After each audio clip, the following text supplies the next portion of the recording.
నేను చిన్నప్పుడు అందరిలాగా ఆడుకునేదాన్ని, అందరిలాగా స్కూల్కి వెళ్ళాను. మధ్యలో నాకు 5-6 ఇయర్స్ మధ్యలో బ్రెయిన్ ఫీవర్ వచ్చి బ్లైండ్నెస్ వచ్చింది. 3 మంత్స్ కోమాలో ఉన్నానన్నమాట. ఆ తర్వాత కళ్ళు తెరిచిన తర్వాత బ్లైండ్నెస్ వచ్చింది. మళ్ళీ మా పేరెంట్స్ బాగా చూయించారు, హాస్పిటల్స్ అటు ఇటు తిరిగారు. ఒక 4-5 ఇయర్స్ ఇంట్లోనే ఉన్నానన్నమాట. ఈరోజు ఇదే అని ఏం తెలిసేది కాదు నాకు. నాది ప్రారంభము సంగీతం ద్వారా అయింది, సితార్. మా ఇంట్లో అందరూ, మా ఫ్యామిలీ మెంబర్స్, పిన్ని వాళ్ళు, మా తాతగారి ప్రోత్సాహం వలన నేను సితార్లో జాయిన్ అయ్యాను. సార్ బాలభవన్లో జాయిన్ అయ్యాను అనమాట. బాలభవన్లో సార్ కూడా నేర్పిస్తా అన్నారు. ఒక 2-3 డేస్ చూసిన తర్వాత సరే నేర్పిస్తా అని ముందుకు వచ్చారు. ఆ తర్వాత నేను బ్రెయిలీ లిపి నేర్చుకున్నాను. బ్రెయిలీ లిపి మా మమ్మీ నేర్చుకొని నాకు నేర్పించారనమాట బ్రెయిలీ. ఆ తర్వాత ట్యూషన్ ద్వారా నేను 10th క్లాస్ ఎగ్జామ్ ఇచ్చాను. నాకు స్కూల్ లైఫ్ అనేది తెలియదు, స్కూల్కి వెళ్ళలేదు. మా తాతగారు చెప్పేవాళ్ళు అనమాట, స్కూల్లో ఇలా ఉంటుంది ఇలా ఉంటుందని.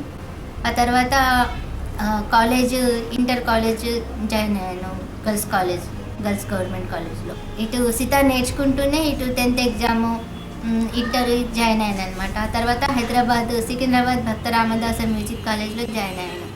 అక్కడ సర్టిఫికేట్ కోర్సు 4 ఇయర్స్, అందులో పాస్ అయ్యాను అనమాట. డిస్టింక్షన్లో వచ్చింది. మళ్ళీ 2 ఇయర్స్ డిప్లొమా. ఇవి 2 సికింద్రాబాద్ మ్యూజిక్ కాలేజ్లో పూర్తి చేశాను. కస్తూర్బా గాంధీ కాలేజ్లో డిగ్రీ చదివేటప్పుడు గ్రూప్ 4 ఎగ్జామ్ రాశాను. అప్పుడు జాబ్ వచ్చేసింది నాకు, జాబ్లో జాయిన్ అయ్యాను. ఇప్పుడు జూనియర్ అసిస్టెంట్గా డిస్ట్రిక్ట్ కోఆపరేటివ్ ఆఫీస్లో చేస్తున్నాను.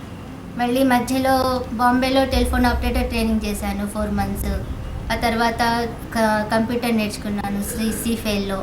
ఇవన్నీ నేర్పించడానికి నాకు మా అమ్మగారు చాలా నాకు ప్రోత్సహించారు. అంటే అన్నీ నాకు క్యాసెట్స్ నింపివ్వడము అటువంటివి. మా అన్నయ్య వాళ్ళు కూడా అందరూ నాకు మంచి సహకారం చేస్తారు. ఇండిపెండెంట్గా తను ఉంది అంటే తను ధైర్యంగా, తనకి మేము అదే ఇచ్చామన్నట్టుగా ధైర్యంతో మనం ఉండాలి. ఆ ధైర్యాన్ని ఇచ్చి ఆమెకు అన్నిట్లో అందరము కలిసి ఆమెకు ఎంకరేజ్ చేస్తూ తనకి అన్నిట్లోనూ ప్రావీణ్యత సంపాదించాలి. టీవీలో చూసాము వీళ్ళ టాలెంట్ జయం అనేది వస్తుంది. అందులో టాలెంట్ ఉన్న వాళ్ళకి పేరు నమోదు చేయండి. సరే చేస్తే తను సెలెక్ట్ అయింది. చెన్నైకి వెళ్ళాము. చెన్నైలో కూడా చాలా వాళ్ళు ఎంకరేజ్ చేశారు. అమ్మాయి అని